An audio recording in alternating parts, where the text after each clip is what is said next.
All right, welcome back to Prima.Law. Right now we're going to go over everything you need to know about the client portal. Right? So client collaboration is a huge win for immigration attorneys. We start off at the administrator panel. So the administrator on your account will go here. And then in these tabs here, I want you to look for client portal. Our client portal is something that you can customize. So for example, here in Betzold Law, we have this as a landing page image, right? Nice positive family picture there. And then also our law firm's logo, right? When your client logs in, they're going to see those things. Here's the ideal dimensions for the image. Here's the ideal dimensions for this image, right? That same ratio applies to both, apparently. So get your images in order, upload them here, and let's keep going. The next step we're going to do is we're going to look at the contact page. Now from here, you're going to click on this to turn it on. I already turned it on, so I'm not going to click it again. But this is where you enable the client portal. As long as you have an email address for your client, this will work because it's going to send them an email invitation. Inside your email, inside the email invite, it looks like this. It's going to send them their login, their password, and the link or the button to click to log in. Now, if they click the button or the link, nice thing, it automatically will fill in their login and password on the login page. So when they get here, all they have to do is tap or click log in. That makes it very easy to use on a mobile device, very easy to use for a client who may have trouble saving their passwords. And the good news is that password's in their email, so they should always have it. If they were to lose their password at some point, simply come to the contact page, turn this off, turn this on again. It'll send a new invitation to their email with a new email. So if they change their email address or they just, I don't know, had deleted the old email, I guess, that's how you can fix that. Now, once the client portal is enabled, you want to be able to share an open case. So you'll create a case. We have this I-130 here, and you can see it's open, and we've already clicked. When it's not shared, it'll just look like this. This like Vitruvian Man icon. That's the icon here for sharing in the client portal. We've clicked there, so it's shared. Now, when you log in or when your client logs into the client portal, they will see the most recent or the newest case you created that is shared with them. This gives you the ability to share multiple cases if you need to, right? If you've had an I-130, a 601A, and now consular processing, and then maybe after that a waiver, you can leave those shared and open so they can see them, or you have the option of coming here and turning off every case that they don't need to see, right? You're just going to update the shared status. And you can always go back and share it with them again later if necessary. Inside the client portal, they'll be able to check the status of any USCIS receipt number. They can see any files that you've uploaded that you want to share with them. They'll be able to access forms, pay their bills, or share notes. So let's go to payments here. You can see there's invoices, there's payment plans. This person has an outstanding invoice unpaid, so they would come here to download it and get that taken care of.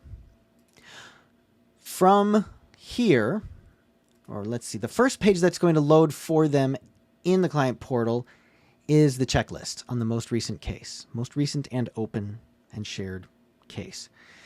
And they can upload documents by clicking this purple button.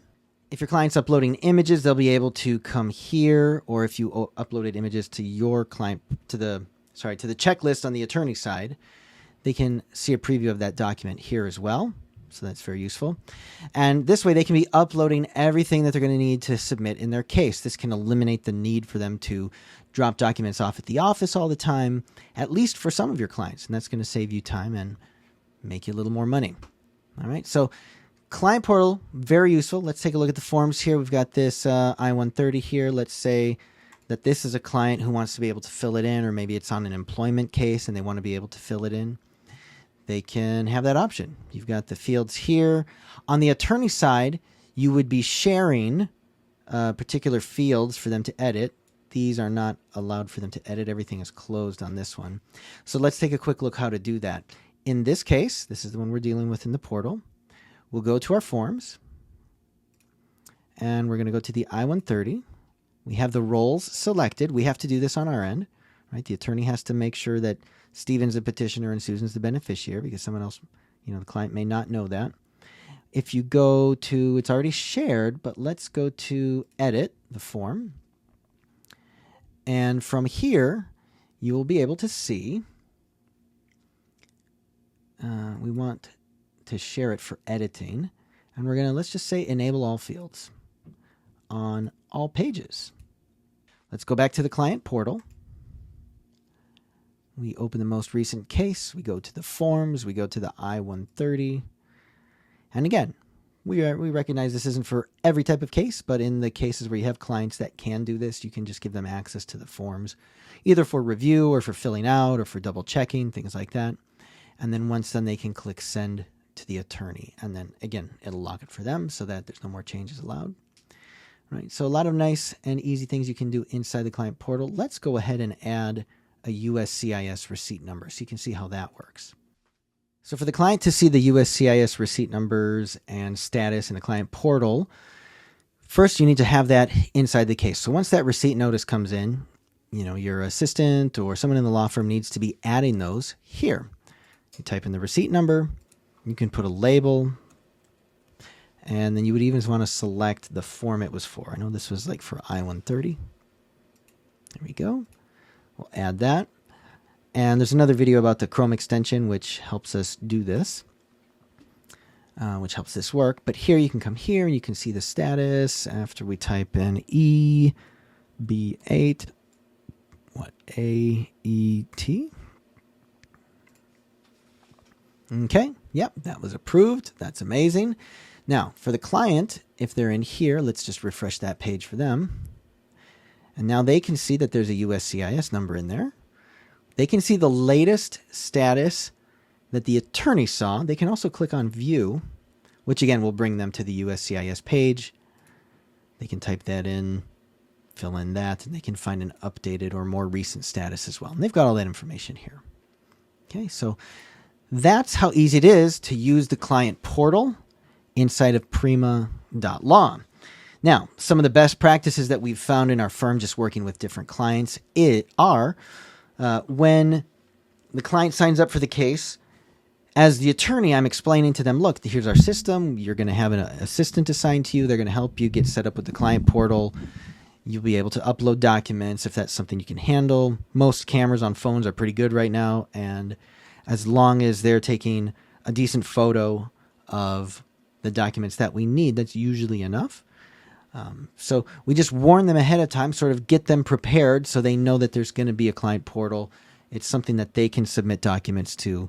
And, we really do walk them through it. So as part of even the signing the retainer agreement, I'll have one of my assistants, go through this with them. Hey, do you have a smartphone? Do you have a computer? Let's get you signed up. Okay, there's the email that you're going to use. Here's the button that you need to click.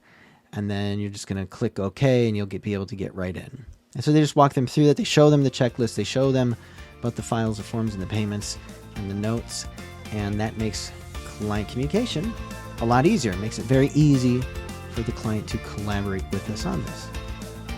And that's how easy it is to use the client portal on Prima.Law.